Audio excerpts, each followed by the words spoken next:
Transparent PC cases cost $800 and literally zero performance difference over a $40 case. You're just paying for people to see your RGB fan spinning? Corsair's Crystal 570X, $180 for plastic. NZXT H7 Flow, $150.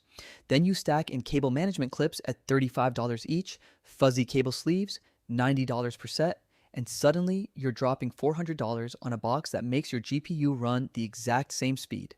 No cap, I watched someone spend $800 on transparent everything: case, RAM sticks with LEDs, mousepad with lights, and their frame rate didn't budge. Not even 1 FPS gained.